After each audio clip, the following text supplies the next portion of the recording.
Hello and welcome everyone. We're so happy to have you joining us here tonight for our inaugural Fresh Play Fridays series. My name is Trisha Patrick and I am the Director of Public Engagement and Education at MCC Theater. Before we start, MCC Theater wants to center this event in a practice rooted in fostering community. We acknowledge how the past and the present converge on a past and the future converge on our present. MCC's theater home sits on the unceded land of the Lenape people. We acknowledge that this stolen land was worked on by enslaved Africans. May this living land acknowledgement to the Lenape, their elders past and present, and their future generations, as well as the experience of enslaved Africans and their descendants, serve as a starting ground for change. We have all experienced so much change in this past year, and this Fresh Play series is a testament to how we continue to endure, how we continue to serve our young ones and foster the development of their fresh voices. We hope you enjoy the program and thank you for your support. See you after the show.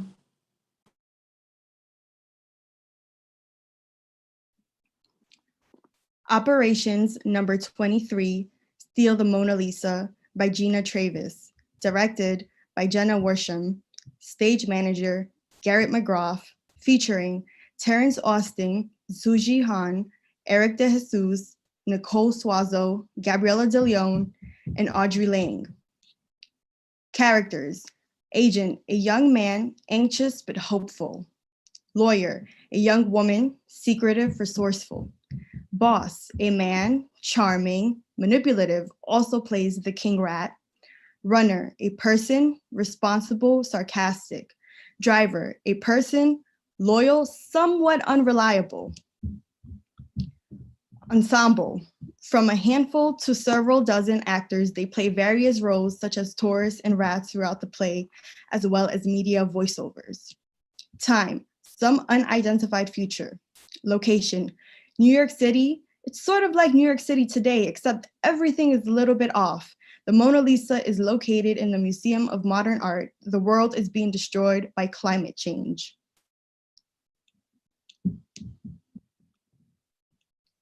Prologue. In darkness, lights come up on Lawyer sitting in the middle of the stage.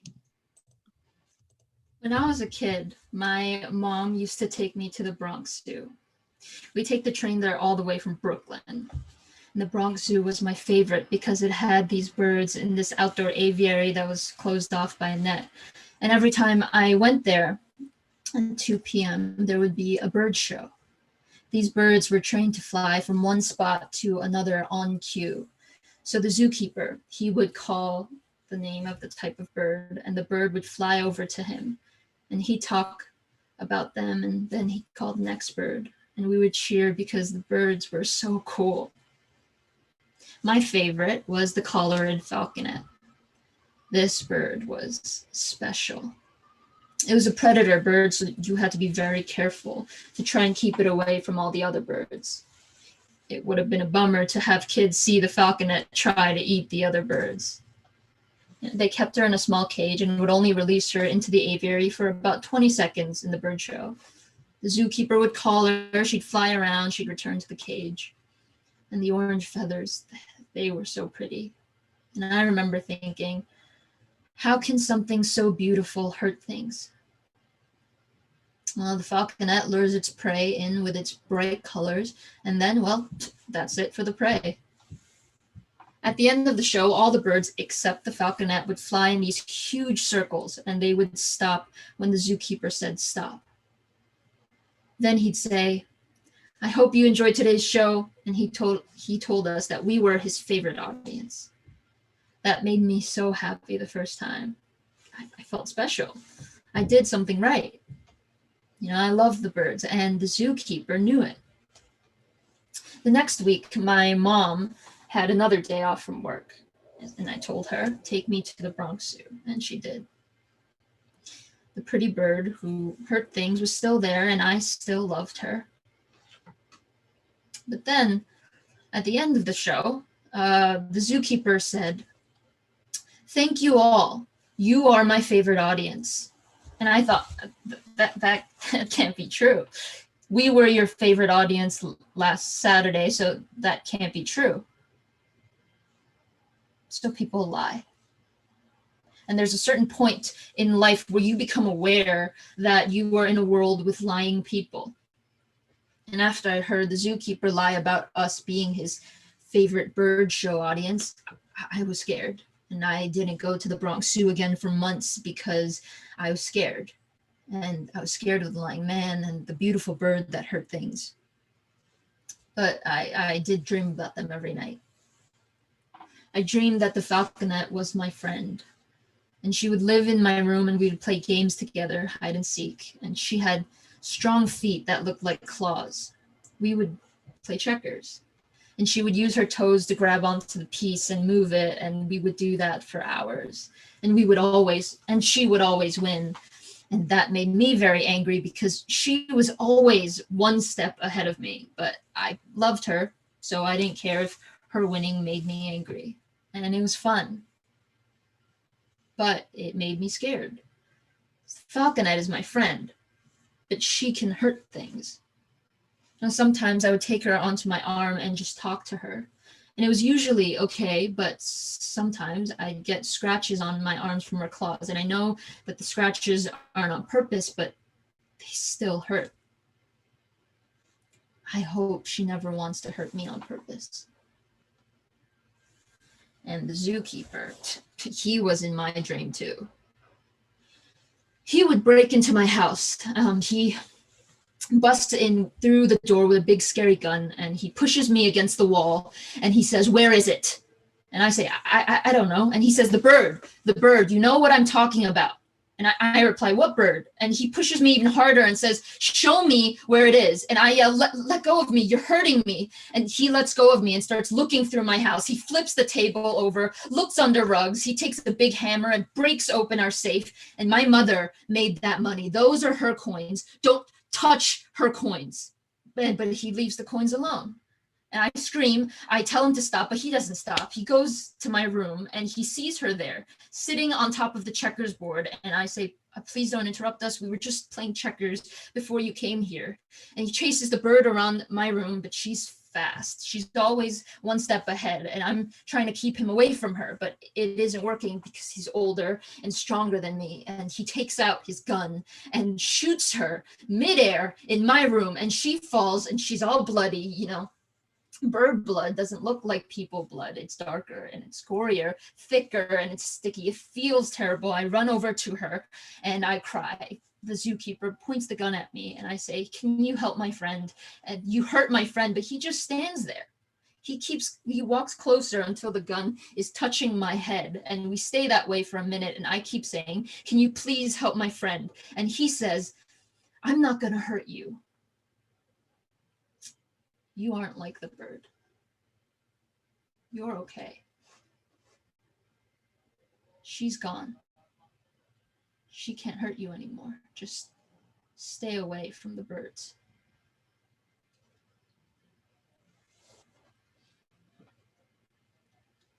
I looked at the gun. It was right there.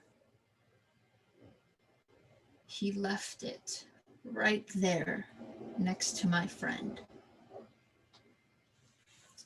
So I take the gun and I start running all the way from Brooklyn.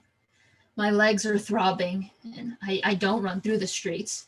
I run through the subway, the tunnels, the ones that trains go through, but there are no trains. And there are all these patterns and I memorize them and I run all the way to the Bronx Zoo. I go to the bird show and for a while, I think I'm not going to do it because he's a good guy.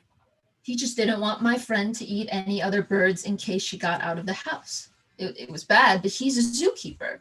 His job is to protect the birds, all the birds, not just my friend. But then he says, "Thank you. You were my favorite audience." And that's when I shot him. And he bled. His blood was thinner. His blood wasn't sticky. He got what he deserved. Because anyone who wants to kill beautiful things deserves that too. He wasn't a zookeeper.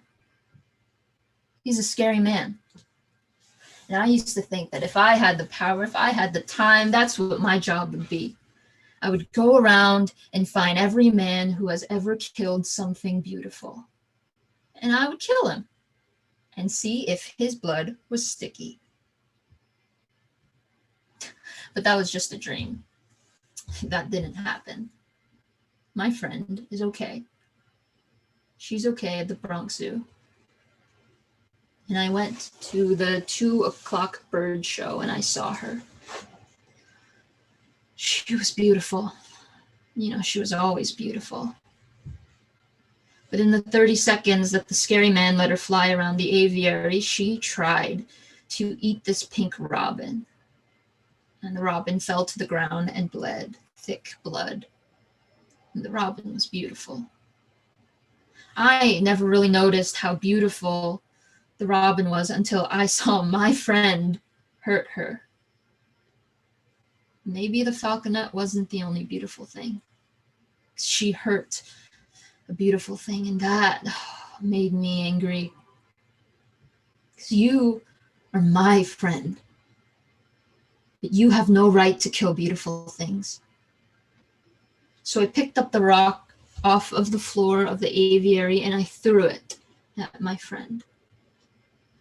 The scary man calls the police and my mother yells, "What were you thinking?"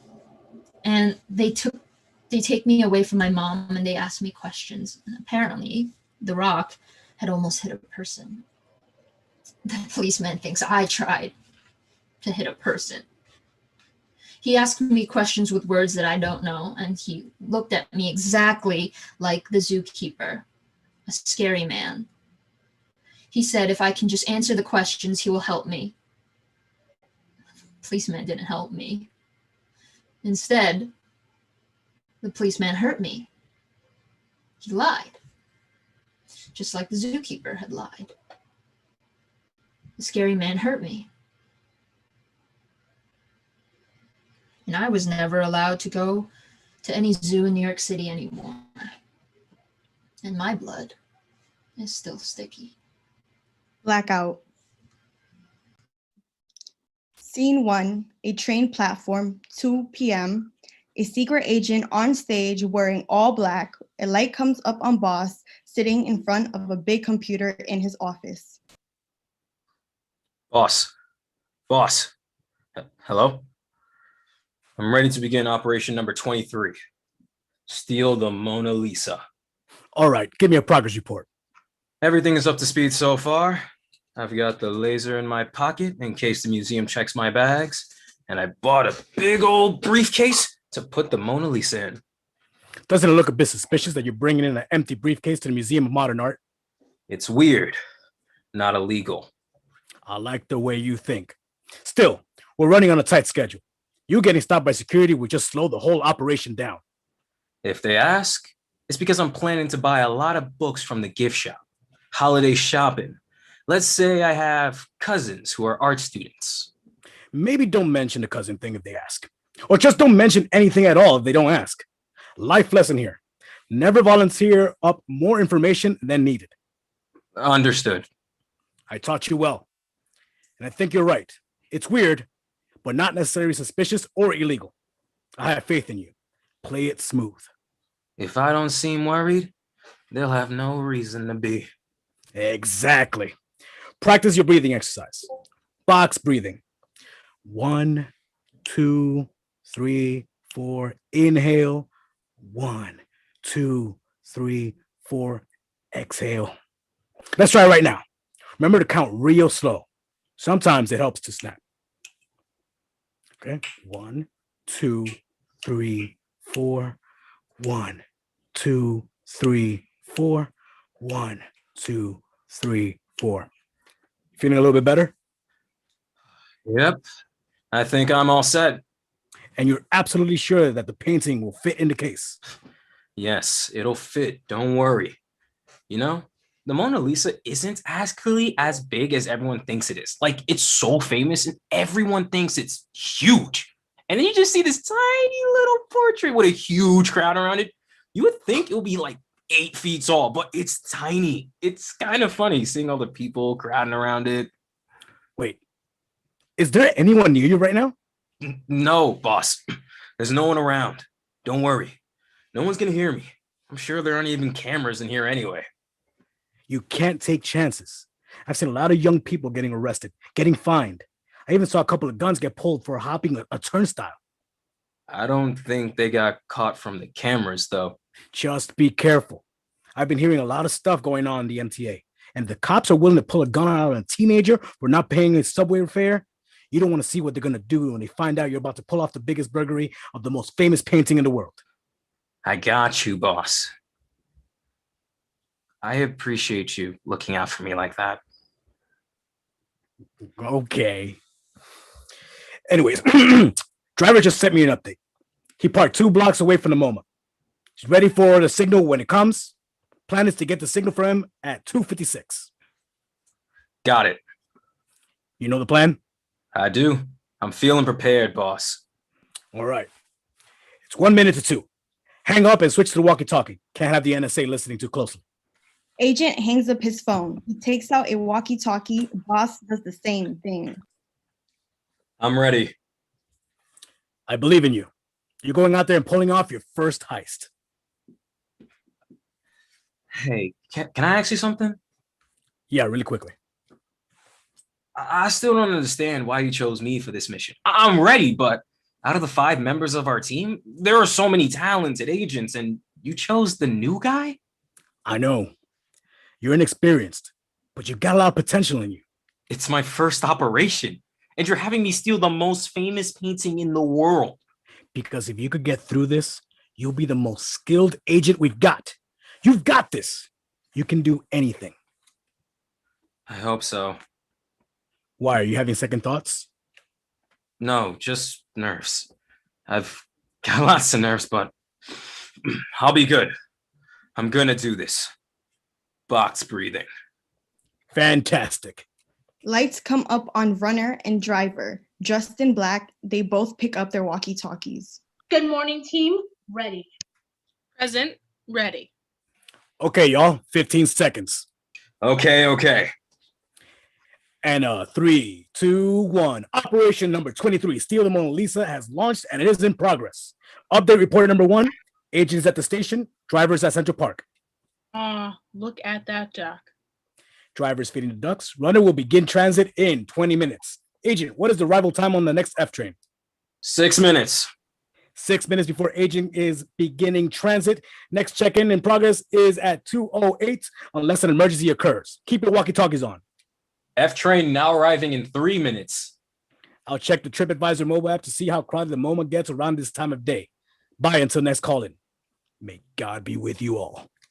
They hang up. Lights out on boss, driver, and runner. Now it's 1 minute.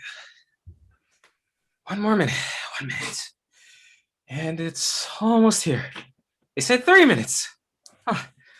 Time itself really does alter on the New York City subway. Noise of a train arriving. Agent grabs his briefcase. Lights. Okay. Scene 2. Inside an empty train car, 2:08 p.m.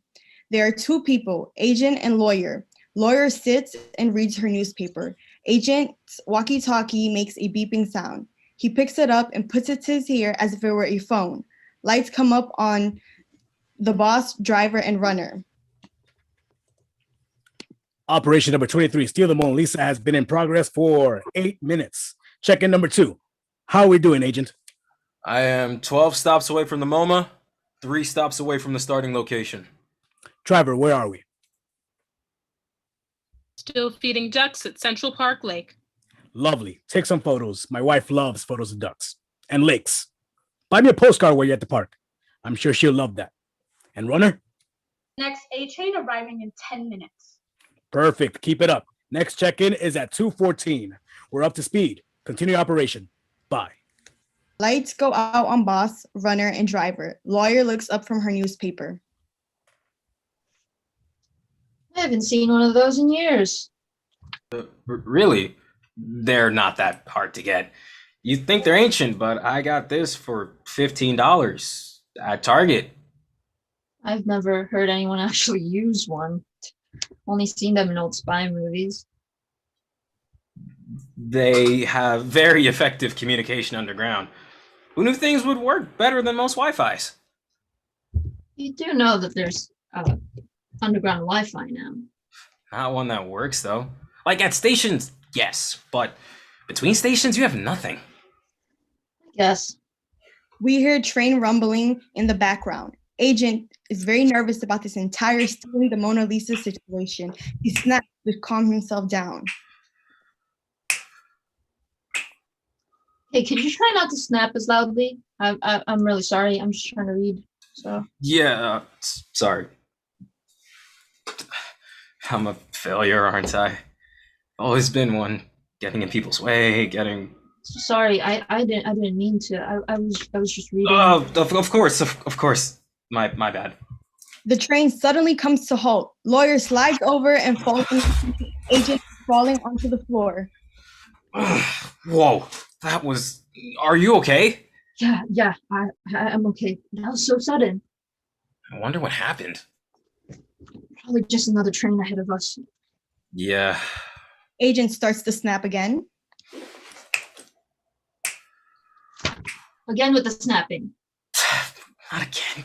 I'm sorry. I mean, I already said I'm sorry, but I'm sorry again. I'm just nervous right now. It's a thing that I do when I'm nervous. It's a breathing exercise. Lawyer slams a newspaper down next to her. You know, I don't even find this interesting. I'm sorry if I ruined it with the snapping. No, it's just that I'm trying to find it interesting, but it just isn't. I never liked the news. I used to not like it because it was sad, but now it's just boring. Like, I'm sick of all of this. All these articles are about the same thing. Sea levels rise to 75 feet before the end of this month, displacing the entire population of Cuba. They're always talking about the sea levels and all the new sea refugees.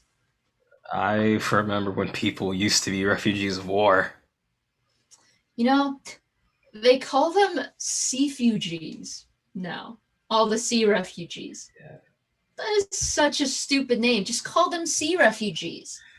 It's crazy how they talk about sea refugees so much that they had to abbreviate it. I mean, if the president is having a 2-hour-long debate about sea refugees every week, the extra half second that it takes to say the entire 2 words adds up. And apparently it can add up to a whole minute. So we spend so much time trying to shorten things. Have we lose the meaning of the word? Right. Like, whenever I bring that up with anyone, they just look at me like I'm crazy. Do you want to sit?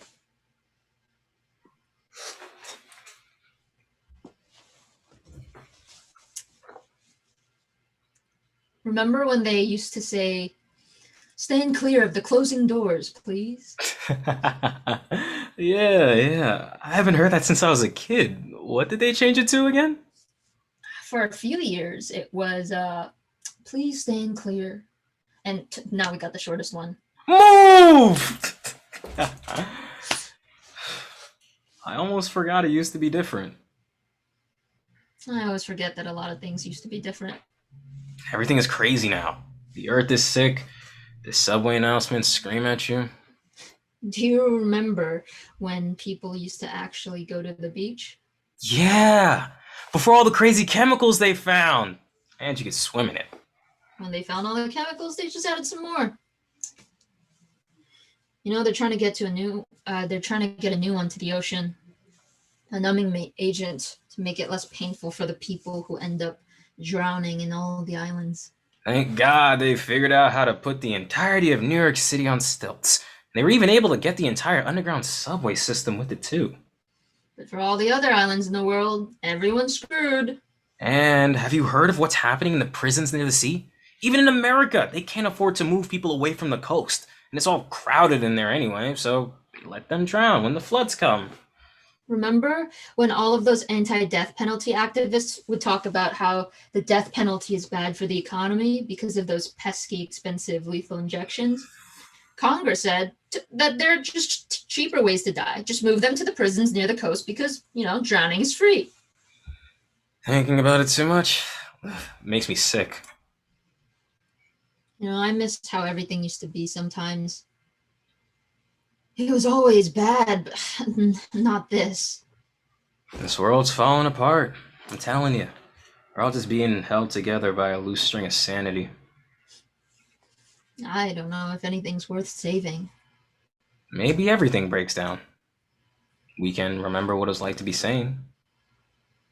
Were we ever sane, though? No, but not this, For someone who says the news is boring, you seem invested in it. I don't know if I use the best word with boring. It's more like tired. When will this train start moving again? This train better start moving. I'm going to be late. What's your job? I'm a lawyer. I've got to meet with a client before a trial. Shit, that's important. Hopefully we'll move soon. Haven't even made any announcements. What's your job? Well, it's a little behind the scenes. You sell pot? No, not exactly, but something in that field. Would you care if I did? The state doesn't care that much about drugs now that they're dealing with an outpouring of refugees fleeing from an international climate crisis. Yeah. I don't sell drugs, but I'd rather not talk about it. My mouth is sealed. Over the train comms, we hear a train operator. Attention, we are being held by delays because of an electrical outage at the station ahead of us. NYPD officers are investigating the scene along with our electricians. We hope to be moving shortly and we apologize for any inconvenience. God damn it. I'm sorry, I have to make a call.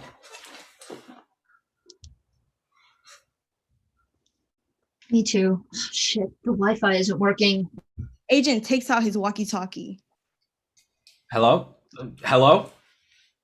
We hear static on the other end of the line. Lights up on boss, driver, and runner.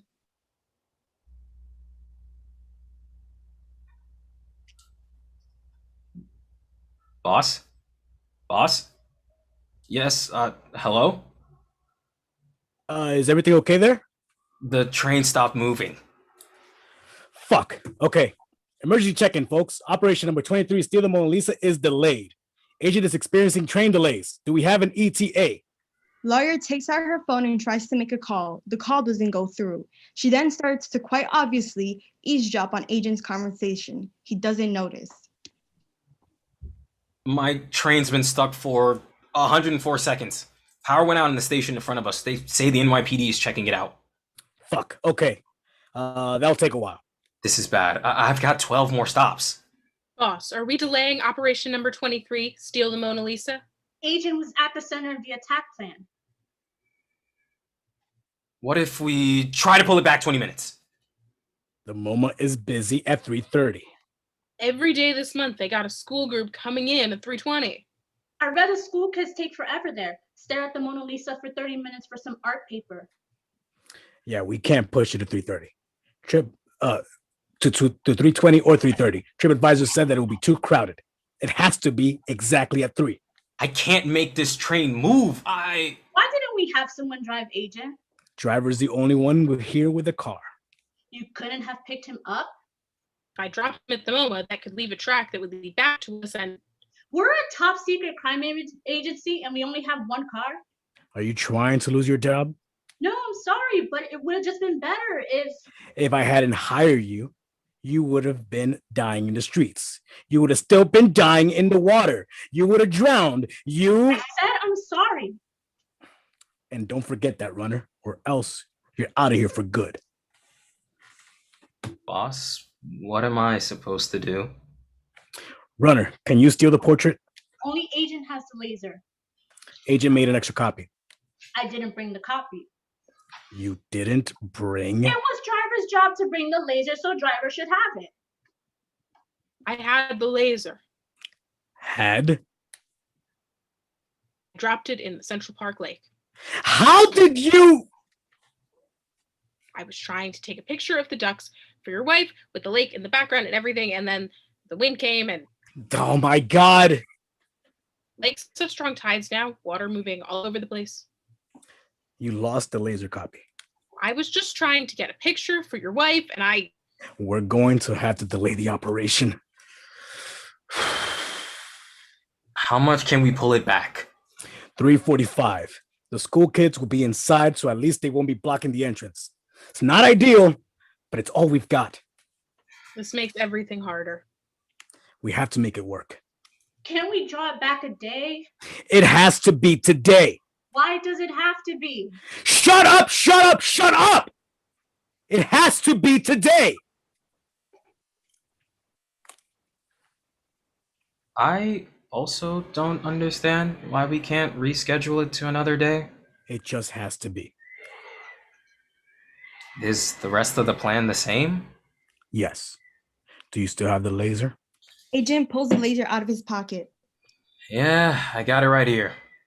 What the fuck? Are you around someone, Agent? I swear, if you're dumb enough to have taken your laser out in public, I will. No. You better have not. I trained you not to. I trained you much better than that. Do you think Operation number 23, Steal the Mona Lisa, is still going to work at 3:45? It has to. You're gonna run, and you're gonna run fast. What if I can't make it out in time? You want to make me regret that I picked you for Operation number 23, Steal the Mona Lisa? Of course not. I'll be fine. Good. Bring your walkie when the train starts to move.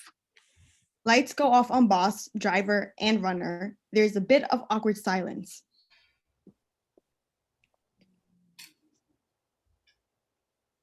Sorry about that. I just. You're stealing the Mona Lisa. Oh no! I was just joking around with friends. Sounded pretty serious. All jokes. I don't care or anything. I just. That's interesting. Come on. I mean, it's pretty valuable in today's economy. Are you stealing it? I can't tell you. You're a lawyer. I'm not gonna lie, even though we're busy dealing with the sea refugees, that's gonna cause quite a stir in the media. Legal enforcement will be on to you. So you think I'm actually gonna steal the Mona Lisa? Yes, you have a fucking laser. We deal with them in criminal cases sometimes. I know how to tell a real one from a fake. Oh yeah. Can I see it? Why? Because I think it's cool. Why should I trust you? Because you don't just start talking to any rando in the subway. There must be something about me that you trust to tell me you sell pot. I don't sell pot. And the thing about how you're a screw up, you don't just say that to anyone. So tell me. I don't know what it is about you, but I trust you. I trust you too. So, I'm stealing the Mona Lisa. I figured. It's kind of my first operation, so... What's the plan? And the laser? Like, you can't just take out a laser and not talk about it. So, I was supposed to go to the MoMA by 2:50, where a runner would be waiting for me. I would signal the driver at 2:56 to start heading toward the MoMA. Then, I take this laser to cut the Mona Lisa out the wall from a distance. Runner is waiting underneath it to catch it, so I guess she's more of a catcher than a runner. But then we run. We start running. And when we get to the driver who's waiting outside to get us, and the painting in the car. Midtown is like a desert area these days. So just smoothly drive away, far and fast. My mom used to tell me that Midtown was super crowded, like where all the tourists are. Like you definitely couldn't have driven off with the Mona Lisa then. No, it's just where the dead art is. Dead art is more valuable than living art. That's the idea. Huh. Good luck with that. I don't need it. So can I see the laser? You can call me an idiot.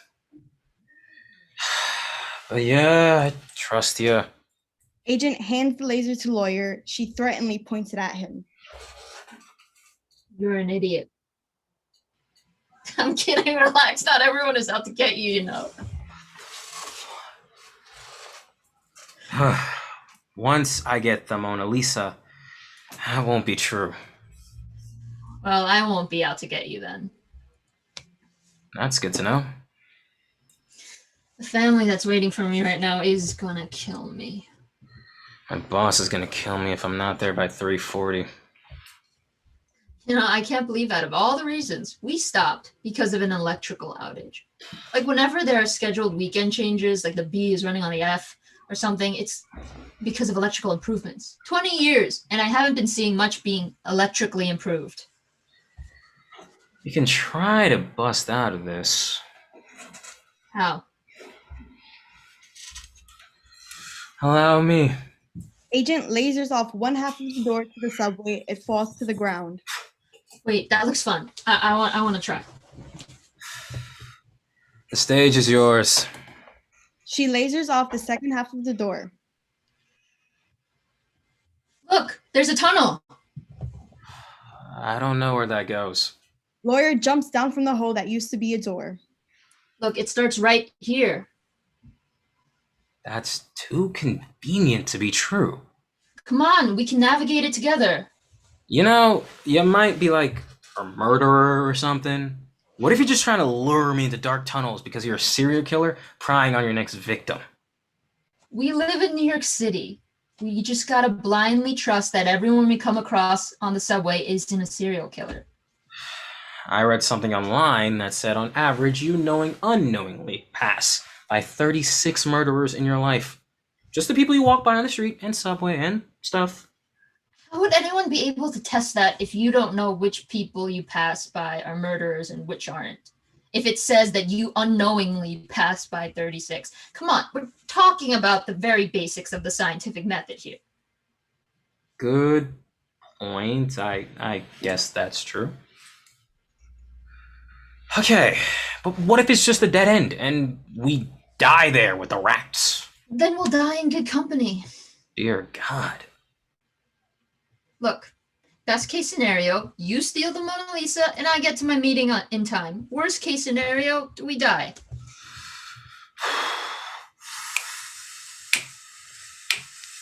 Fuck it, I'm going. Let's do some real secret agent shit. Agent is quiet. He looks around the train and then stares out towards the audience. It's crazy how everything changes, but the New York subway stays as shitty as ever. He jumps down. Blackout. Scene 3. A dark office, the past, a flashback. Agent in a chair facing the audience, wearing business casual attire.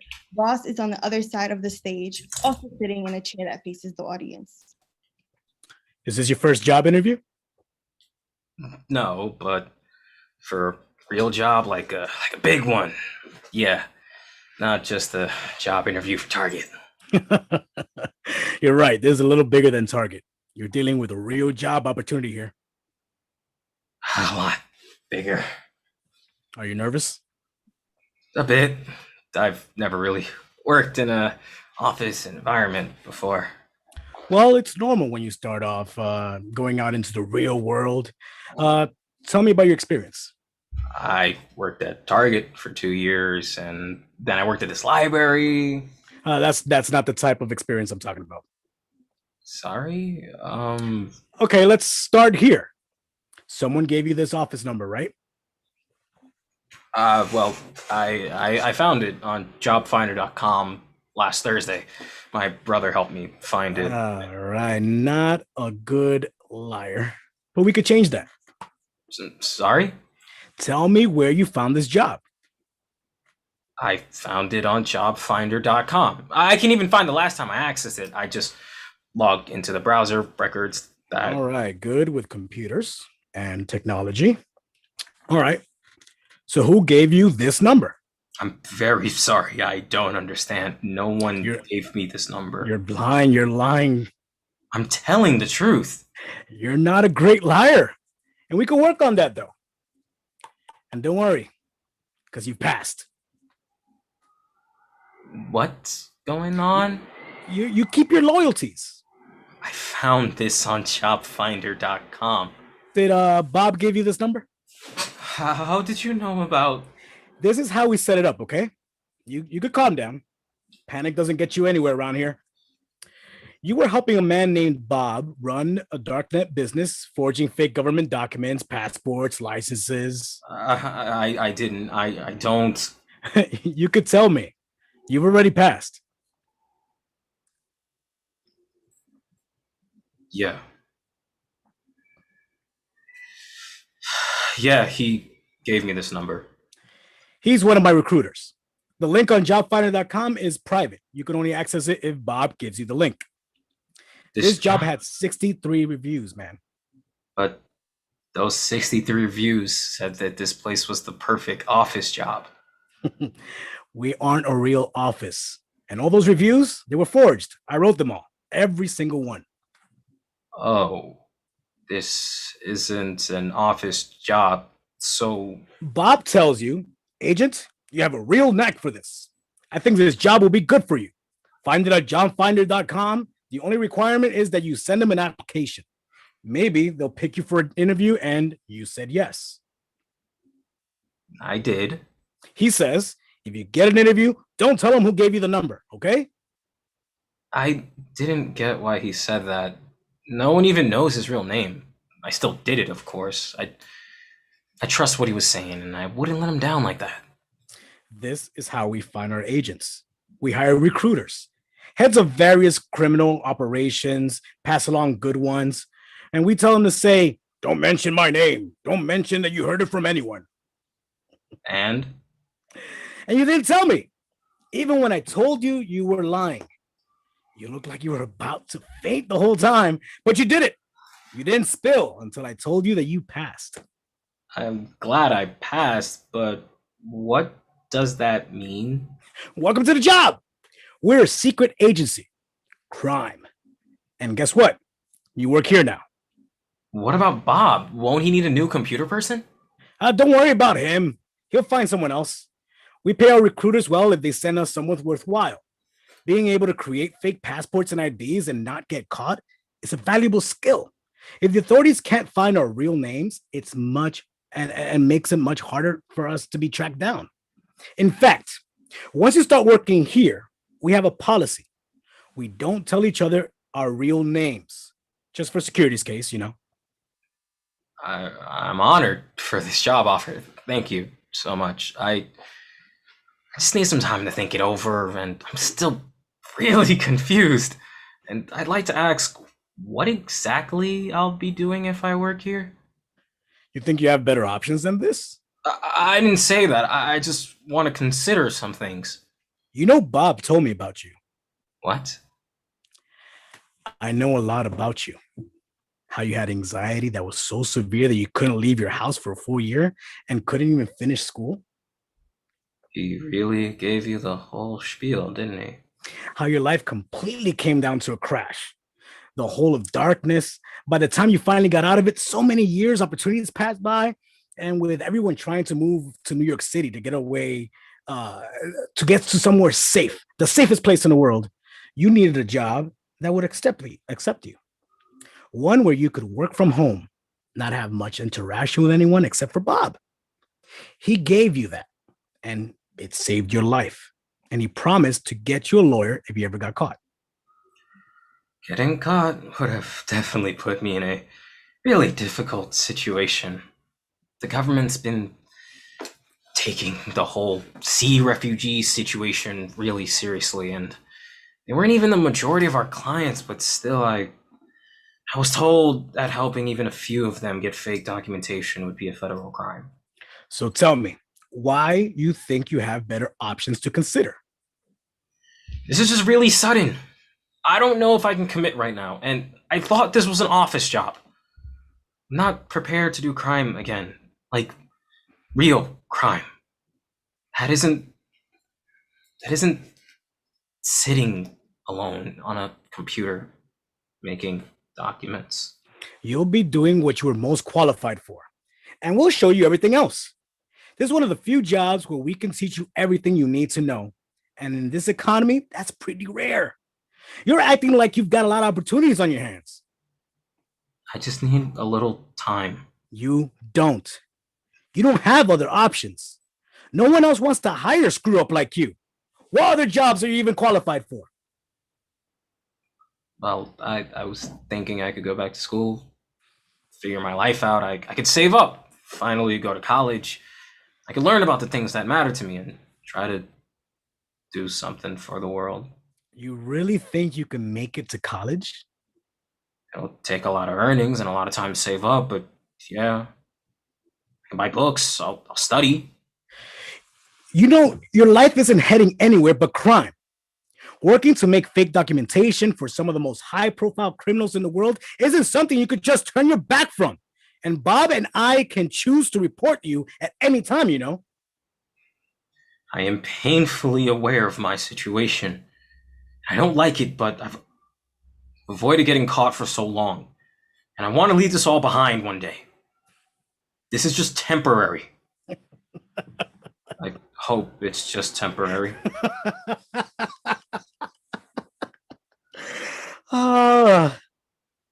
Kid, you are really naive. It's okay. It's okay. Listen, I used to be like that too. Trust me, my past is so different from yours.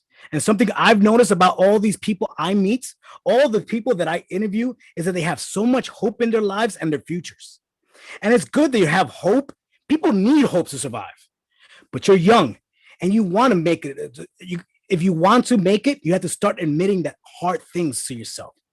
That going back to school, achieving all those goals you once had for yourself before your life went down the drain, it's all a hopeless fantasy, a dream, a disillusion. Sure, it helps you get through the day, but it can't get you any further than that. You're breathing in hallucinations, hearing white noise. No one has the heart to tell you directly, because it's like waking up a child from a good dream, telling them that their imaginary friend isn't real. With all of the years in your life, you've lost something you couldn't control. You can't take those years back. If things would have been different, maybe you could have gone to school. You know, you could have gotten the treatment earlier, had support, all the things that matter. But you didn't. And you still don't.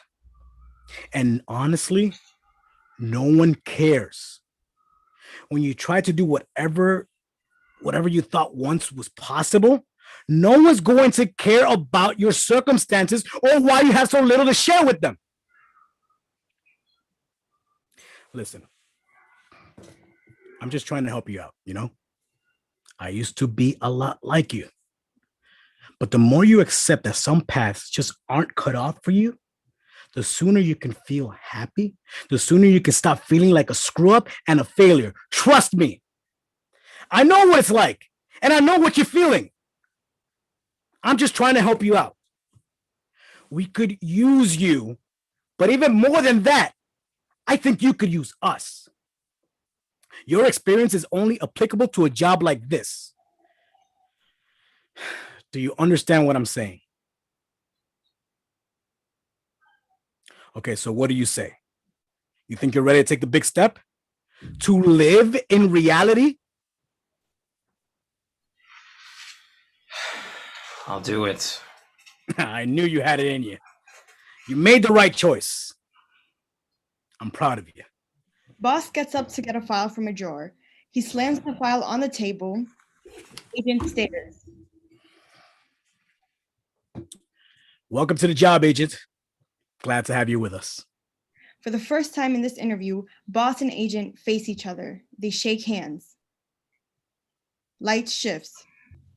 Scene 4, the dark subway tunnel, present day. Agent and lawyer with spotlights on their faces. Lawyer has a small compass out.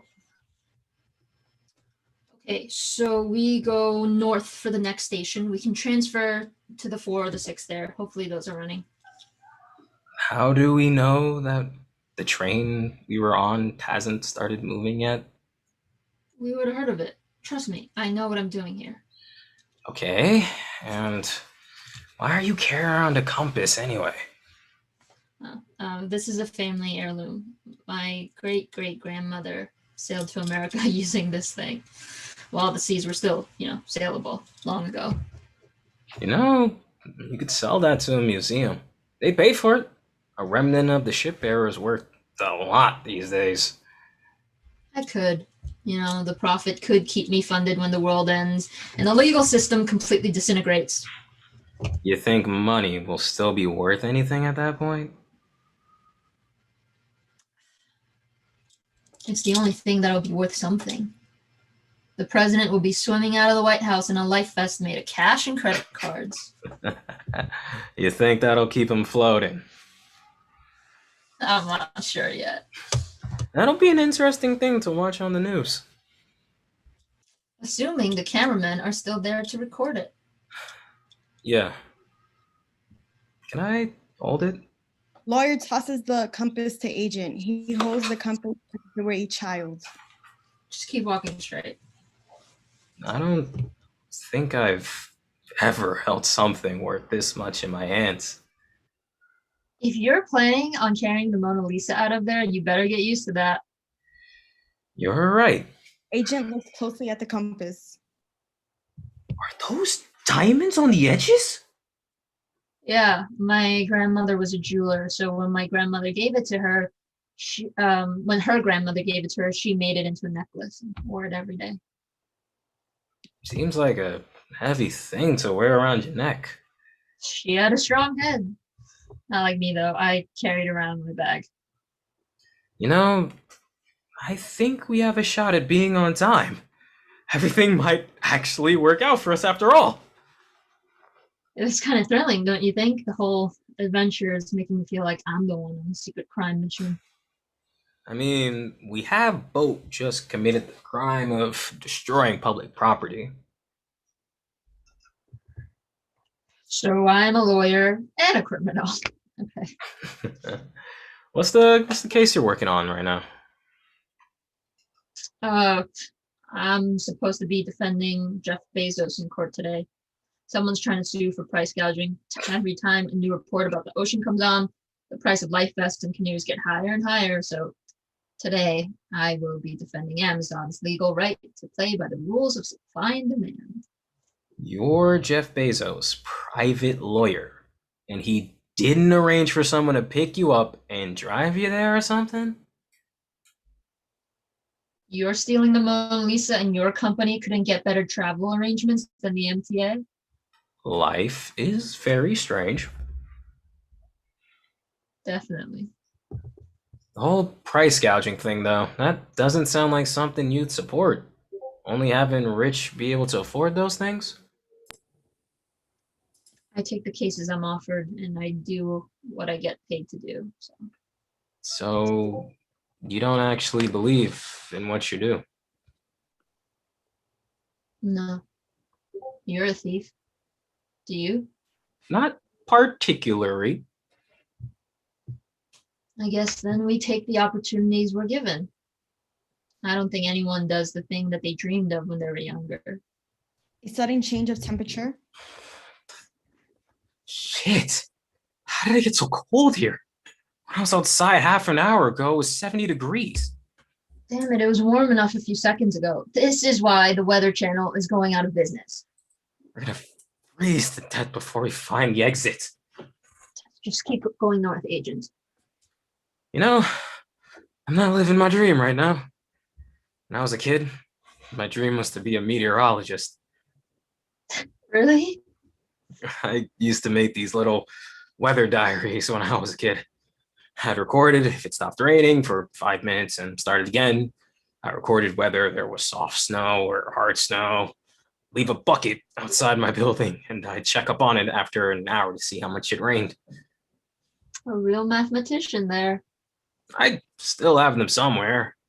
I'd write things down like today between 2 and 3:15 was half a bucket of rain, lowered to a third of a bucket of rain by the evening. That's cute. Maybe the Weather Channel wouldn't be out of business if you were on TV with your notebooks and your buckets. As you can tell, I didn't have many friends if I spent my time measuring rain in buckets. Me neither. I wanted to be a zookeeper. That's very different from where you are right now. Yeah, I wanted to feed the birds and the seals and whatnot. My favorite part of the zoo were the snakes. Have you ever been to the Bronx Zoo? I was like 7, yeah. Did you ever see the birds? I don't remember, honestly. Okay, so they had like these beautiful birds there. It's not like any you've ever seen in any pet store or zoo. You know, that was always my favorite part as a kid. How did you get from birds to a lawyer? I often find myself asking the exact same question. I can't speak. I went from weather to stealing the Mona Lisa. You do what you do to get by. Are you making bank? I mean, I live on the Upper West Side. So, yes. That's why I went into law and not birds. Smart move. Where do you live? Brooklyn Heights. Damn, you're making bank too. My boss pays for a big apartment for all his employees. I have a lot of roommates. It's very cramped. Those are some good employee benefits, though. I guess so. I bet you're getting a big paycheck if you pull off the Mona Lisa thing. Something like that. Well, have fun with that. So cold here. No, I think we'll find an exit soon. I can see my breath. When I was a kid, and it was so cold, I used to get like 4 people and we would stand in a circle and blow in the middle as hard as we could. And you could see the breath and we'd make like a little cloud, a small cloud of frozen breath. And it only lasts a second because then it would disintegrate. But it was so fun. Like for that 1 second, it was perfect. When I was cold, I used to get a lollipop and pretend I was smoking. Put it in my mouth and exhale and imagine I was reading a newspaper or being a detective while smoking a cigar. Yeah, I did the same exact thing. And then I showed my mom and said, "Look, Mom, I'm smoking like you." And she'd always get really mad about it. Said smoking was no joke and all that, and that I shouldn't try to be like her. So, hey, do you want to make a big cloud right now? Okay. Yeah, it'll be fun. So you're gonna blow as long and as hard as you can. You hear me? Okay. In 3, 2, 1. They breathe out as hard as they can. Fuck, 2 seconds ago it was cold enough to see my breath. Did it get warmer? It isn't working. Or it's too dark in here. These temperature fluctuations make me sad. That was immensely disappointing. Maybe it'll get colder again before we find the exit. No, we're almost there. It's like 50 degrees now. I should have worn more layers. Hey, I see a light. Whoa, you're actually getting us out through this tunnel. How did you ever doubt me? You're a rando I met on the subway. Smart rando. You can have your compass back. Unlike the Mona Lisa, I wasn't planning on stealing it. Comedian too. Why do you just have random underground tunnels memorized? I don't. And how on earth did you? You're not the only one with secrets agents. You know, I'm just happy that we got here. I can just jump on the 4 train. Yeah, and I'll get on the 6. I'm gonna be on time. This door leads to a passageway that'll take you straight to the 4 train platform. You can then get to the 6 train from the station. Hey, I just wanted to say Thank you for everything. Really. I'm really doing you a big one not calling the police, aren't I? Definitely. Lawyer walks towards the door to her platform. Agent follows. Well, you're helping me get to my meeting on time, so we'll call it even, right? Lawyer opens the door. Instead of a passageway, she sees the door almost entirely blocked out by a piece of wood. What is this? You want me to laser through it? No, it's only wood. Save that laser battery for your operation. Stand back. I took Taekwondo as a kid. Lawyer kicks down the door. Suddenly, 3 huge rats swarm on stage. They are human-sized rodents. Freedom! Freedom! We are saved! Freedom! Freedom! Freedom! Holy fuck. Hail thee who has Who has come across the kingdom? The kingdom? We got so lucky as to stumble across a fucking rat kingdom. Okay. Take us to your leader. I don't. Okay. I don't have time for this. Now get out of my way, rodents. Clear the tunnel so I can get to the train. No one is allowed passage until they bring us to their leader. Leader! Leader! Listen, I have excellent combat skills and I will kick your ass. And my friend over here has a laser. Like a real laser. Like a can burn through your little rat ears laser. So I suggest that you kindly fuck off and let us walk through your little kingdom to get to our trains. We promise, fellows. We are only passing through the kingdom. We mean you no harm. No one passes through the kingdom without first taking us to your leader! I am really sorry, guys. We don't have any way to contact our leader. We're just 2 people trying to get on the subway. Please. No one roams our territory unless they wish to go to war or offer peace. We wish you no harm. We ask only for your permission to get to the other side of the tunnel, to get on the train. That's all we want. Last time we let an intruder, they boxed in the kingdom with 2 wood panels. They want us to die here. They want to keep us away. We are not like that. We broke down the wooden panel, remember? Look, we're here to give you more space to roam. You know, I'm done trying to reason. I got somewhere to be, and so do you. So let's get this done. Lawyer kicks Rat 2, who then collapses. We have an attacker! Attacker! Our brother is down! Rat down, alert the king! Call an ambulance! More rats enter, carrying the king rat on his throne. It is not every day that I'm informed that one of our subjects has been injured by an intruder. Your subject was getting in our way.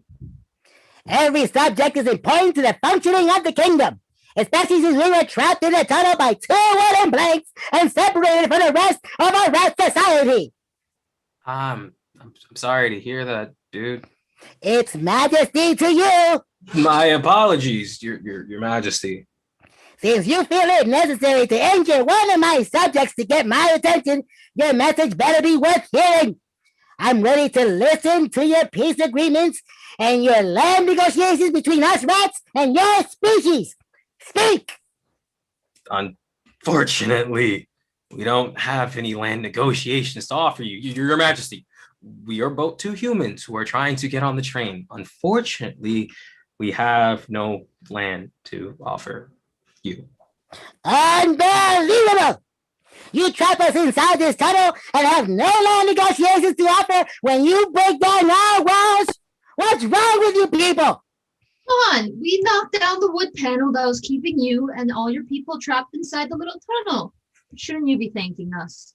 Having extra land to roam means nothing to us if we do not also have a peace agreement. You think I'm willing to let my subject roam around these tunnels knowing they get exterminated at any time? It should actually be pretty safe. There aren't many people around here these days. Now, trust me, I spent a lot of time in these tunnels when I was younger, And I've seen a lot of rats roaming around, being free. As long as you don't get into train tracks, I promise you and all your subjects will be safe, Your Majesty. And you know, sometimes pizza gets dumped in these tunnels, and they don't know where to put the pizza when it's about to spoil, so they just throw it into the train tunnels. A tempting offer, but I do not accept it. I would prefer to live in that passage in safety where we have to rule and power as opposed to letting my subjects roam free and be left to victim of the elements. Oh, for the possibility of more room and eating your stupid human scraps. To be fair, you can't survive in that passageway forever. What happens when you run out of food? You know, when we first knocked the wood panel, your subjects seemed really excited. They were excited because the thought that you had brought us a peace treaty. No, Your Majesty. They seemed excited because they had more space. Rats, I'm very sorry for injuring your brother, and I hope I can one day repay the debt I owe you, but allow me to ask you a question. Would you like to have more room? More food? King requires us to have permission to answer direct questions about the internal matters of the kingdom. So, Your Majesty, will you grant your subjects permission to answer questions about their quality of life inside the passageway? No! Permission not granted! You will not answer her! Yes, Your Majesty. Okay, then. That's a little bit suspicious, isn't it? If life inside the passageway is so good and everything is so plentiful, why do you not allow your subjects to testify this for themselves? Something seems a bit off, doesn't it? Well then, let me ask your subjects this. When was the last time your kingdom had an election? The rats looked puzzled. Do not answer them. Because you see, when I was in college, I studied a lot about rat kingdoms, and I have a bit of a suspicion about your kingdom here. You know, most rat kingdoms only use the word kingdom as a formality. It's more about tradition than anything else. The first rat city was a kingdom, so they've been calling their structures of government kingdoms ever since. But in reality, rat kingdoms are democracies, or they should be. You see, I did quite a bit of studying about this at Harvard, and I have never come across a rat kingdom that does not hold elections at least every month. The rats gasp. They have been wronged by their leader. But your subjects wouldn't know that, would they? How old are you, Your Majesty? What does that have to do with anything? Answer him, Your Majesty. Allow us to trust in you. Okay, sure. To show that I value your opinions of my subjects, I'll tell you. I'm 18 months. The average lifespan of a rat is 12 months. And these rats have lived their entire lives under your tyranny. And in fact, most of these rats look pretty young. They're not old enough to know how a proper rat kingdom election cycle would work. Do not listen to this fiend! She attacked our brother! Because you ordered your rat army to deny us passage through the passageway. And you know, I think I know why you chose to make this passageway the settlement of your kingdom. You knew it was near a train, right? Of course you did. Rats tend to be very aware of where they settle, and you knew that if you and your kingdom settled near a place that was near human activity, the passageway would get closed off. When the passageway gets closed off, your subjects can't leave. They have to stay here under your tyrannical rule, and you do not provide them access to media or information, so they don't even know that the government that they're living under isn't normal, and that they deserve better to live under than to live under your authoritarian one rat rule. These rat citizens deserve elections. They deserve democracy and to elect a parliament or Congress. No government can function under the hands of just one rat without a group through which jurisdiction must pass. And Your Majesty, I have to say, honestly, if I was one of your subjects, I would have revolted a long time ago. Is this true, Your Majesty? Is our kingdom supposed to be a democracy? What is this democracy you're talking about? How do you all even know what that is? From my mother. Before she passed away, she told me of another rat kingdom, one full of democracy and equality. Every rat had a say in what happened, and the only reason she ended up in your kingdom is that she wanted to stay with her children. Alas, my father mysteriously disappeared after he casually remarked in a work meeting that he didn't trust your leadership and that you don't deserve to be king. Someone must have reported him to you, and you sent his soldiers to... That was mere coincidence. I put together an entire search team for your father, and he honestly could have gotten better than he deserved with the type of revolutionary activities he was involved in. My government was not involved in his disappearance and alleged murder. I can tell you that much. You're lying to us. The lawyer is right. She speaks the truth. Truth. Truth. Revolt! Revolt! Revolt. Revolt. He's trying to trick you. Revolt. Revolt! It's time for a revolution! No! Stop! No! To overthrow the king's corrupt regime, we will exit the passageway. And find a new location. To create our own fair and just rat society, where we tackle social divides and ensure every rat is taken care of. Rat education, rat healthcare, no more rat worker exploitation! Every rat deserves to live in a kingdom like that. Evacuation of the passageway commence. You see what you've done now? Evacuate! Evacuate! Revolt! Revolt! Revolt! Evacuate! Evacuate! Revolt! Revolt! And you, your majesty, are not invited. Ah, come on, you guys. You're my subjects. You can't just leave me like this. After everything I've done for you, you just can't leave. Actually, yeah, they can. Because if they're not happy with the way you're treating them, they can absolutely leave. As dozens of rats yell revolt and evacuate the passageway, they follow their fellow rat citizens. Rat traffic guards organize the evacuation. Rat parents grab their suitcases and lead rat children out of the passageway. Rat lovers hold hands. We see rats dressed in the uniforms of various professions among the crowd. We get the sense that this is the first time the Rat Kingdom has ever gotten together as a society. A medic rat speaks to the agent. The passageway is officially cleared. You're free to go. You can just kick down the wood plank on the other side. That should get you to your train platform. Thank you very much. Don't you dare! Don't worry about him. He can't stop you on his own. You will not cross this passageway. I command you. Maybe all my subjects have just revolted against me, but I am not powerless. Looks like we're about done here. After you. Lawyer kicks down some wood and goes through the door. Agent follows. They leave the rats and their social revolution behind. You're really great at your job, you know? What are you doing after your meeting? Nothing. What are you doing after your heist? After you get the portrait delivered to boss, I have the rest of the day off. Given that you don't get arrested. Hopefully not. Well, goodbye then, I guess. This has been an adventure. Maybe we'll meet again one day. At the Bronx Zoo. You can even make our cloud of breath if it's cold enough. I'm actually banned from all zoos in New York City. Oh, Yeah, it's unfortunate. I never knew people can be banned from zoos. Why? It's a long story. I've got a trial to get to. So. Right. Good luck being a thief.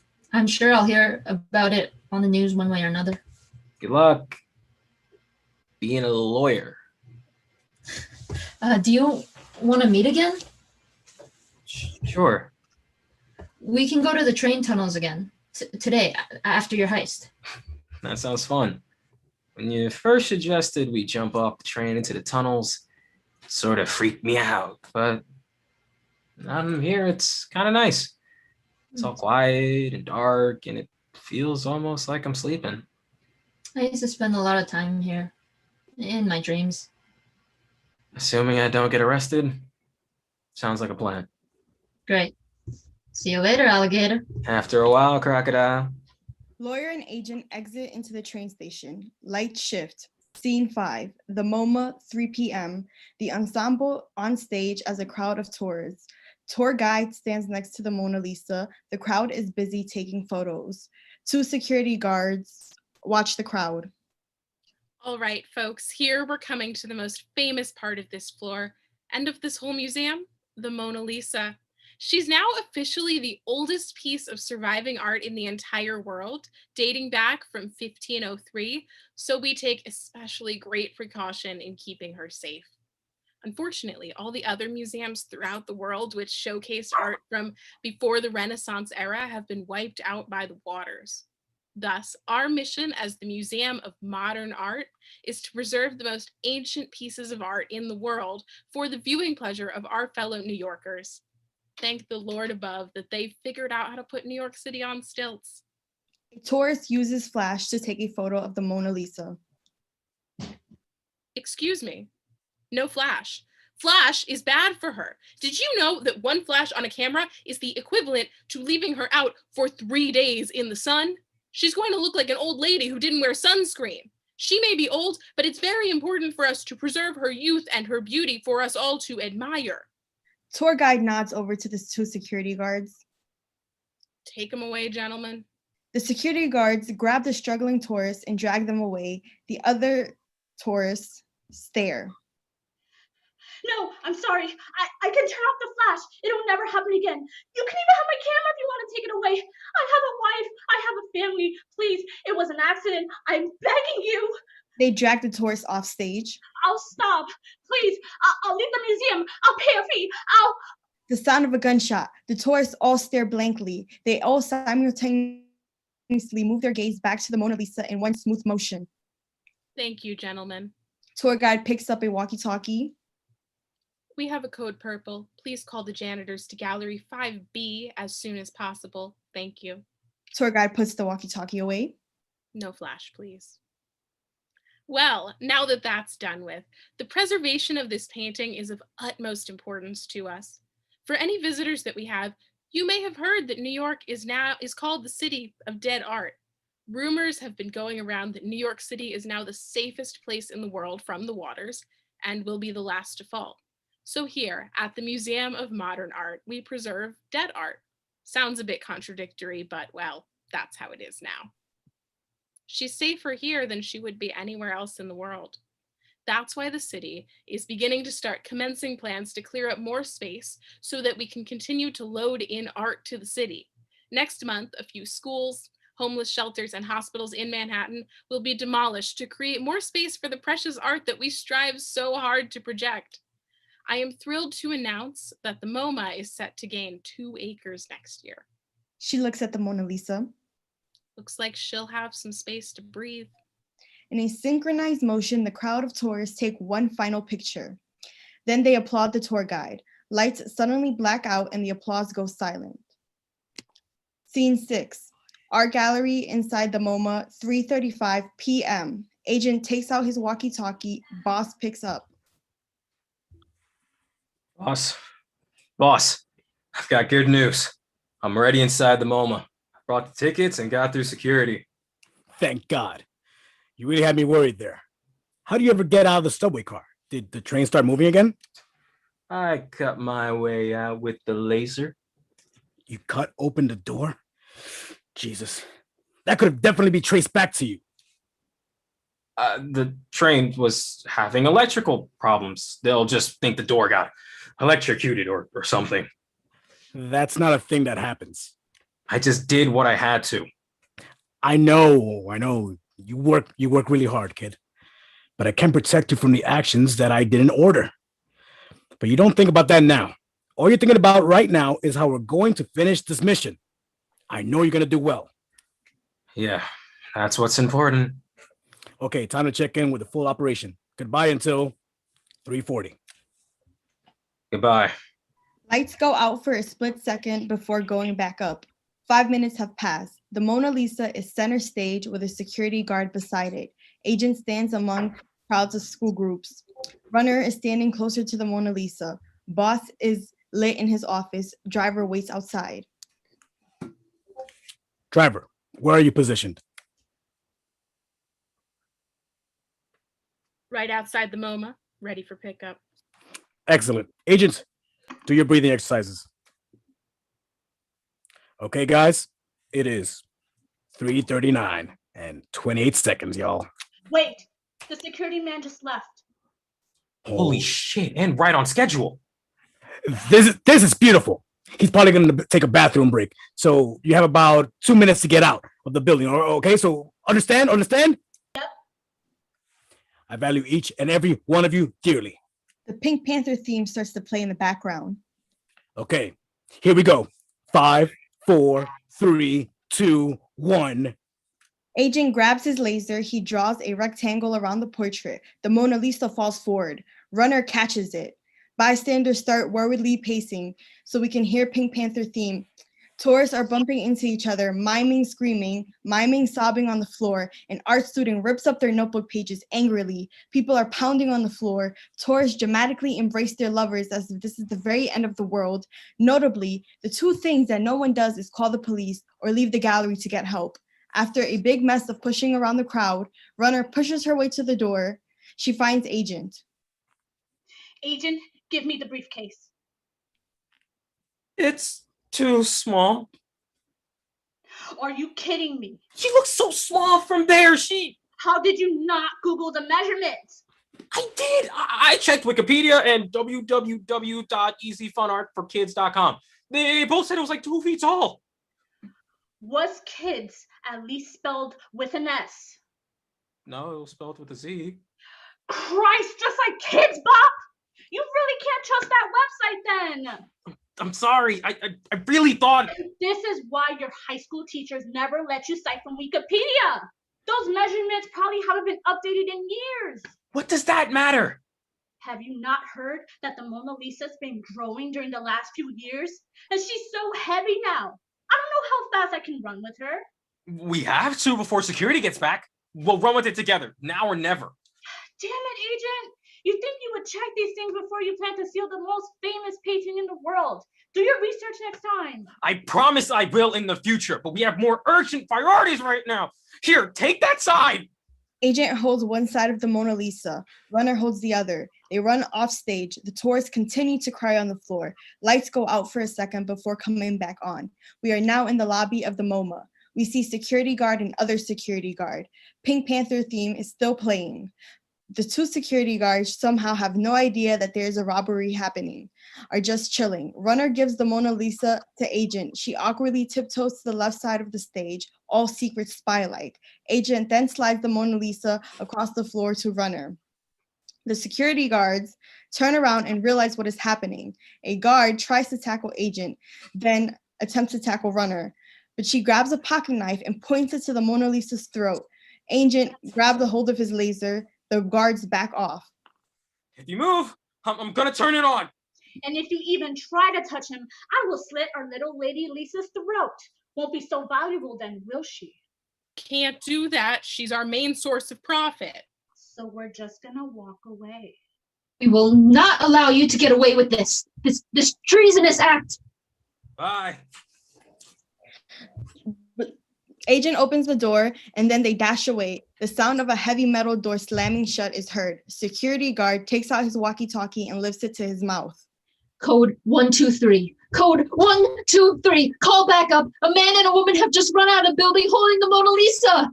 The sound of a car dashing off. They're getting away. Alert the authorities. There's been a burglary at the MoMA. Lights fade as the sound of police sirens are heard. Scene 7, an apartment, 4:37 p.m. There's a setup for a small party, a table, a few chairs, a box of pizza, soda bottles, and some balloons. A doorbell. Boss goes to the door. Agent and Runner rush in, carrying both sides of the Mona Lisa. Driver follows behind and quickly shuts the door. Think we lost track of the police? Yeah, a few blocks ago. And that red car, the one that kept following us. Haven't seen it in a minute. Did you all not just carry this back here discreetly? God damn it, Agent! You said you had a briefcase. Yes, but you see, it didn't quite fit. So you didn't do your research. That's what I told him. It's okay. Look, we covered it with raincoats so no one could see. How far did you park? 3 blocks. So you walked outside with that thing for 3 entire blocks? We covered it up very well. We also ran. That doesn't look suspicious. For a few seconds, all look at the Mona Lisa still covered with black raincoats. It looks vaguely like a body bag. Very sorry. I should have done more thorough research about it. It's too late. People could have seen it. I know. I almost messed everything up for everyone. Everything we've worked for could have gone to waste. We could have. Take a breath. Look, you look like you're about to pass out, man. Hey, get him some soda. Runner, he looks like he needs it. Got it. Runner walks to the table. Take a seat. All right, things went wrong, and then the operation wasn't perfect. No. No operation goes perfect. Covering the painting in raincoats was his idea. You see? You know, when the Mona Lisa was stolen from the Louvre back in 1911, the guy just lifted off the 4 hooks and it hung on, shoved it in his coat, and just walked right out the front door? That is a good idea. The coats worked once, right? What went wrong in the operation doesn't matter. What matters is how you adapt and deal with it. You're fine, Agent, I say. Runner comes back with a glass of soda. Agent drinks it. Driver, check and make sure no one's outside. Driver goes to check the door. Clear. They can't get us in here. They can't get you in here. We're safe and we're successful. You're right. You're always right. I've been in the industry for many years and I figured a few things out. And I would just like to reiterate that this is the most complex and difficult operation that we've ever attempted. The plan for the retrieval of the Mona Lisa was designed by a group of the most excellent international engineers I knew. It was a complicated plan, team, and you still did it. Everyone, we did it. We're here, we're safe, we have successfully completed operation number 23, Steal the Mona Lisa. Congratulations! Bob starts to clap. Everyone joins in, though the clapping is awkward. You ran so amazingly. And your driving was so speedy, you avoided the police cars like they were the plague. Runner and driver embrace. Now let's take a look at our prize, our accomplishments, our marvel.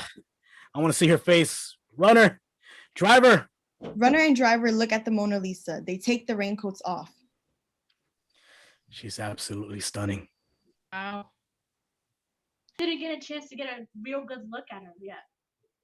So many hundreds of years old, and she's right here.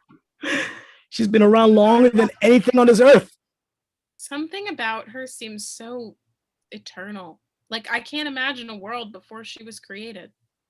But at the same time, it looks like she's young. Like she's never gone through a sleepless night. Agent, have you ever seen the Mona Lisa? Once when I was 16, I think. You know, there's this great debate surrounding her. She's got this really ambiguous face, right? You can't really tell exactly what she's feeling or thinking. People talk a lot about whether she's serious or she's smiling. What do you see? She looks quite serious to me, personally. You think she's thinking about something? Making some hard life decisions? Something like that, maybe. I'm not too sure. Well, I think there's a lot of joy on her face, isn't there? Absolutely. You know, my mother took me to the MoMA when I was younger, and I remember thinking she looked really sad too. Maybe it's a thing with age. You get better at reading faces when you get older, and you learn that the people in your life can smile without ever moving their mouths. People have all these different ways to smile on their faces. That's a skill I'd like to develop throughout my life. Or maybe It's a situation of circumstance. Have you ever felt trapped in your life, Agent? Definitely. You know how it makes you feel? Like you're small. You can't breathe quite right. And you go through your life always feeling scared about what's out there. Like you want to know, but you also like to stay where it's safe. Yeah. I think that's how the Mona Lisa has been feeling. Imagine being her, being locked up in that one museum all this time, unable to see the world, seeing the same faces over and over and over again, just coming to stare at you. I think that's why she looks so sad, Agent. She was trapped. She had nowhere to go. I see she's grown a bit since I last saw her. She's got all swollen up. It happens to people when they can't breathe. But look at her now. Look, she's smiling. I can see that she's thanking us. She doesn't have to be trapped inside the museum anymore. She's with us now. And we'll make sure that she never gets trapped again. You see it now? Not quite. I still have room to grow before I learn to understand all the truth you know. But I think I'm starting to understand what you've been saying. I can't quite see it, boss, but I can tell that she's communicating to me, that she's trying to tell me something. I can almost hear it. It's like singing. It's like I can hear her, but it's quiet and vague, and I can't completely make out the words she's saying. I'm glad you're starting to understand what I mean. You've got a lot to learn, but you're incredibly intuitive. That's not something I've been told too often. Well, you are. You agree, driver, runner, right? He's our newest employee, but he's learning so much and growing faster than any other employee I've ever seen. Definitely. I was certainly not that intelligent when I was first employed for you. Neither was I. Like boss was saying, Agent, you're really remarkable at this agency. You're really good at what you do. I knew the most complicated and difficult operation in the history of an agency at you. I just threw it at you. You know that? That is what you told me. And you completed it. There were mistakes. Yeah, there were some bumps in the road. I mean, at a point, I thought the entire operation would be over, you know? You got me really nervous when you told me that the train was stuck. But you went beyond the orders. You broke out. You knew that this mission was urgent, and you found a way to prioritize the completion of this mission, even if it meant putting yourself in danger. I put you at the most important moving piece of Operation Number 23, Steal the Mona Lisa, because I knew that if you were able to accomplish this, you will be the most skilled agent we've ever had. And you did. Everyone, he did it. You've proven yourself worthy, Agent. The days that you spent questioning your purpose are over. The days you spent not knowing what you were meant to do will no longer be a part of your life. This is your skill, Agent, your calling, your area of expertise. You were born to steal, and you've done it beautifully. Boss starts another round of applause. That's what I'm talking about. Agent, this is something I've thought about ever since the day I met you at our interview. You show a potential in this agency that I've never seen before. Operation Number 23, Steal the Mona Lisa, was a test. And I had my doubts and I had my concerns, but you have passed. This agency has been around for some time.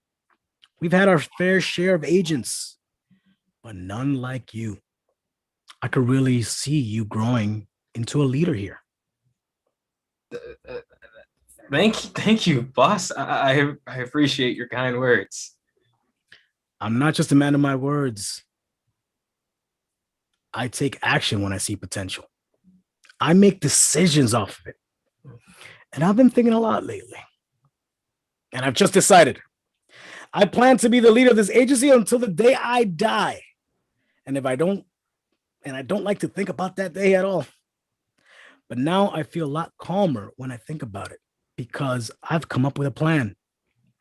I know that you have the will in you, that if you have the spirit to continue in this agency, to care for its employees, to interview new applicants and choose the best agents in the world for us, agents, you will become my successor. Runner and driver hug agent. Oh my God! Congratulations! But boss, you're still so young. The future's full of uncertainty. I could never replace you. I really don't think I'm the right choice. I could never live up to what you've done. I know you feel an immense amount of doubt right now, but I know you. I know you inside and out. I know you better than you know yourself, and I know that this is what's right for you. Runner, driver, do you agree? Definitely. So, agent, I ask you to please take this opportunity. Many agents dream of this day. Will you accept the offer? Well, boss, I'm incredibly honored. I no way expected for this to happen after my first operation. Of all occasions, you've given me a lot to think about. Explain to me a little bit more of what it is that you need to think about, what you need to consider. You haven't got any other plans, have you? Now that you've stolen the Mona Lisa, you'll be the most wanted criminal in the world. You belong to us. That was true for a very long time. I couldn't imagine myself outside of the agency. Then tell me what's on your mind. Agent hears a singing voice from offstage. Can I ask you a question, boss? Go ahead. What are we gonna do with the Mona Lisa? What do you mean? We have her now. She's safe. She's free. Are we selling her? That's very possible. Although our future plans are quite unclear. Where are we selling her to? I can see you trying to plan for the future. That's what a truly skilled leader would do. But I'd like to know where. Are we selling her to another museum? You said she was free now. She is. Then how can we put her back? I think that's what you're trying to do. I don't quite know. I can never really tell exactly what your plan is, but I think you're going to do whatever it takes to get money. Do you think money is at the center of this operation? No. We're about growth, innovation, and potential. Money is obviously important, but we're about potential above all.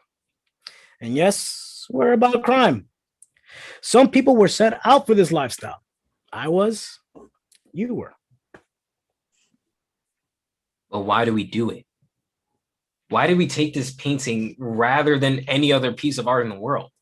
Is it because of the profit? The Mona Lisa is the most valuable painting in the world. And why are we taking art in the first place? I think the Mona Lisa is an ugly painting, but it means a lot to people. So why are we taking it? What we're doing with the Mona Lisa isn't any of your concern. I make those decisions because I'm the boss. One day you'll be the boss and you can decide. But right now, your job is to celebrate your achievement of pulling off the biggest heist in the world and accept your new position as official successor. I appreciate your worries, though, Agent. That type of thinking will become really useful one day. I don't trust you, boss. I don't know what you're going to do with this, but I don't think it's right. If you had the opportunity, you'd sell the Mona Lisa to a billionaire. Let some rich dude keep it in his mansion house only for his friends and family to see. What are you talking about? You don't know anything about what I'm going to do with the Mona Lisa. It's possible that we may be selling it to a private collector, but honestly, we're probably just going to go with the highest bidder. We need to keep the agency running. You live a good life here with us. We take care of you as the agency because we have the means. So if I'm being truthful, I can't stand here and tell you that it doesn't matter. Ideally, the Mona Lisa will go to the museum, but if the MoMA can't pay the money for the ransom. But they can't. I don't know how they'll pay. The painting is their main source of income. How will they earn money to pay now that they can't sell tickets to see the Mona Lisa? Agent, you're worrying about things out of proportion. I think I'm starting to remember my dream, boss. The dream I had as a child. The dream I forgot about when life got hard and I couldn't take it anymore. But I'm remembering it now. I'm not going to stand here and let you manipulate me out of it a second time. What's the dream? You only have one dream.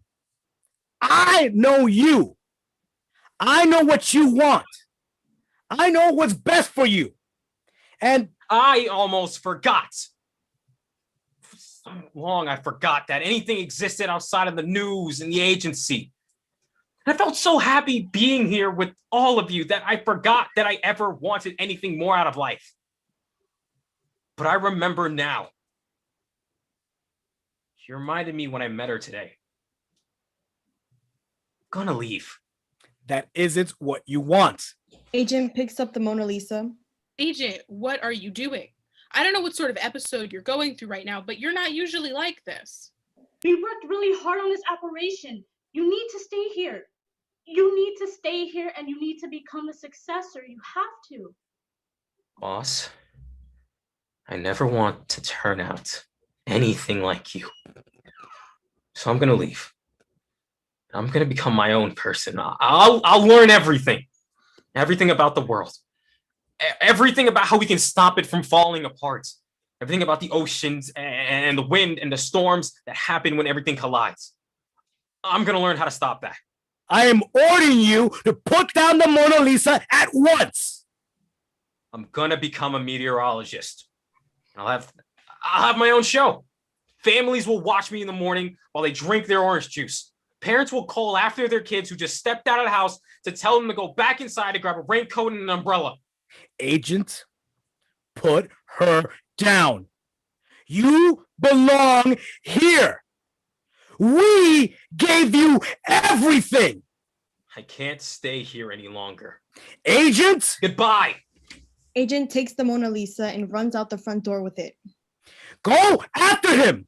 And don't come back until you have him and the Mona Lisa back. Driver and runner, they race out the door. Lights shift. Epilogue. The train tunnels, 5:24 p.m. Agent and lawyer sitting down next to each other. Lawyer has her phone out. They are both watching the news. We hear the voice of a newscaster. We are looking for the burglar of the Mona Lisa on account of two crimes. First, the possession of illegal weapons, in this case, a real laser, which had been banned from non-military personnel in an act passed by Congress last October. Second, he is being charged with the robbery of America's most precious national treasure, the Mona Lisa. If any of you have any information about this criminal or his accomplice who he was seen throwing the painting to, please notify your local police department or call our news number at... Lawyer changes the channel. Breaking news. Mona Lisa is stolen in plain sight at 3:43 today. Social media is in an uproar. The whole world is in hysteria. Protesters are crowding the NYPD headquarters, urging for faster action in finding the Mona Lisa. The last time the Mona Lisa was stolen was 1911, and it was not recovered for 2 whole years. This time, New Yorkers are not willing to wait that long. No one would have ever guessed that today the Mona Lisa could be stolen by 2 visitors during some of MoMA's busiest business hours in plain sight.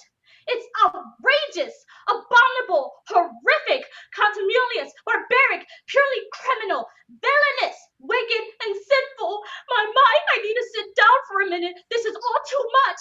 Too much. I'm sorry, everyone. I'm so sorry. Please go to commercial now, please. A voice starts playing a commercial. What's the best way to a brighter, healthier smile with all new Colgate Extra Strength?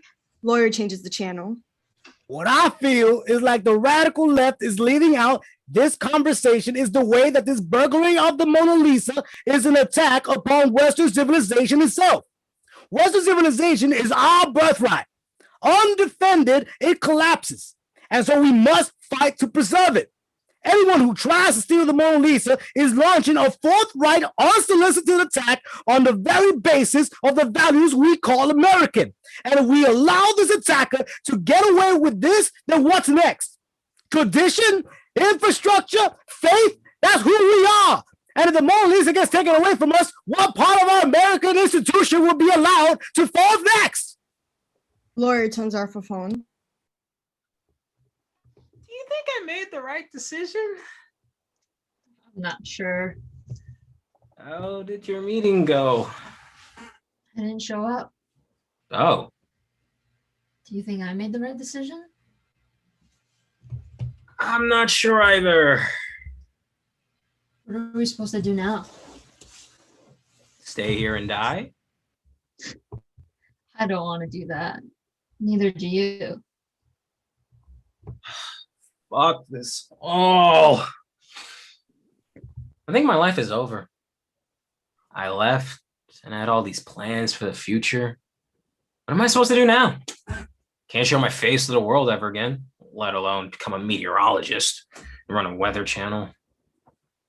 Why did I leave? I had a job, I had a place to live, a dysfunctional group of people that I considered something like a family. Nothing now. You don't have nothing now. You have yourself. You have some level of autonomy, and you have the Mona Lisa. The people out there care about the Mona Lisa more than they could ever care about you. You have it, and you have all the power. You can do whatever you want with it. I'm sure if you can find a way to somehow announce that you're willing to give it back and negotiate some terms, you can ask for some clemency. Maybe you can even request for some action to be taken to try to fix the whole ocean flooding, world falling apart thing in return for the Mona Lisa. For whatever reason, people care about this painting. You can use that to your advantage. Those are valuable ideas. I need to think. Thank you for everything. Meeting you on the train really changed my life, and everything might be terrible, but at least I'm not like one of those rats living mindlessly under a rat monarchy anymore. And you've done enough for me. You can leave now if you want. They don't know that you know me, and I know you didn't show up to your appointment for this, but it's too late for me to go back to your job. But for you, you could go back to your job and your life. Do you want to leave?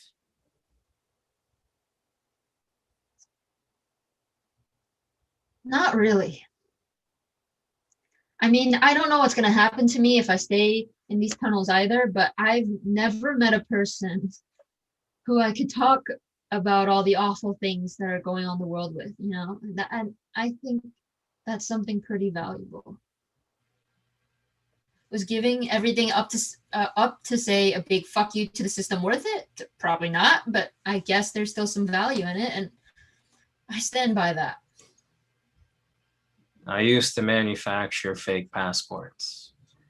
Maybe I can make us some fake ideas. We can get out of New York, go somewhere else, find a forest or something where we can just exist outside of society. But if we decide to live outside of society, there's no way for us to make it better. I guess we'll just stay here for now then. Come up with a plan. And meanwhile, I think we can find the rat society that we helped to overthrow their king. I'm sure they welcome us and keep us safe, at least until we have a better plan.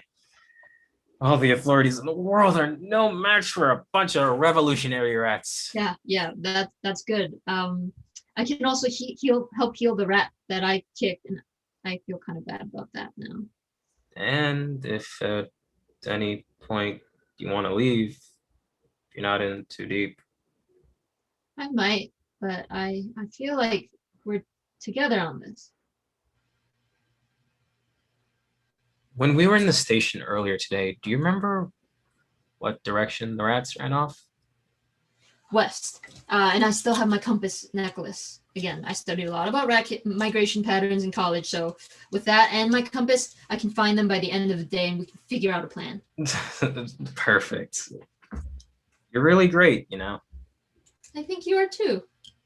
You know, whatever happens next, you know, you'll be a cool person to have by my side. Can I ask you something? Of course, anything. What's your name?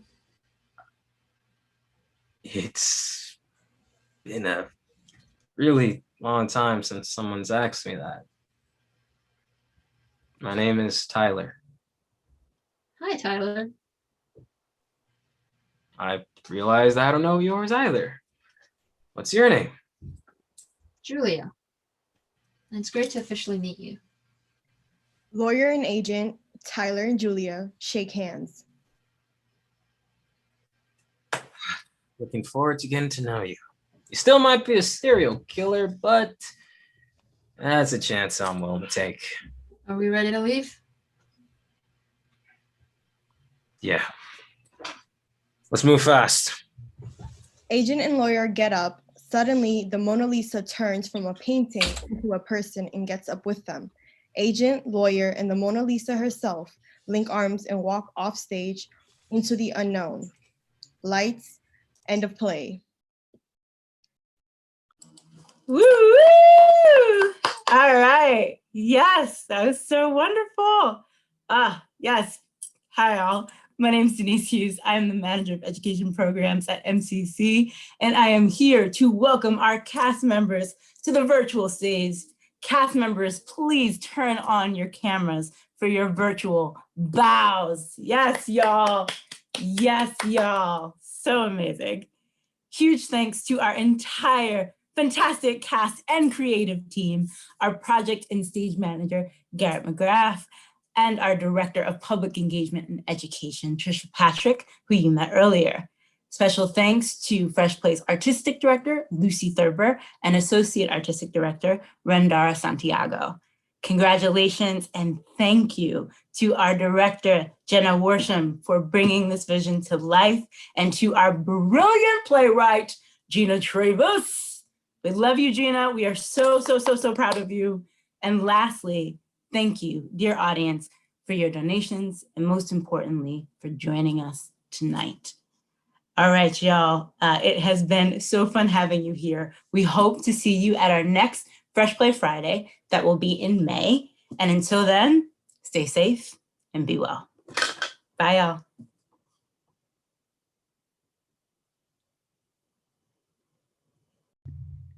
Hey, Denise. Like a breakout room or something. Yeah. So, Denise, probably before like. Are you there, Denise? Hi. Oh. Oh, we just got me.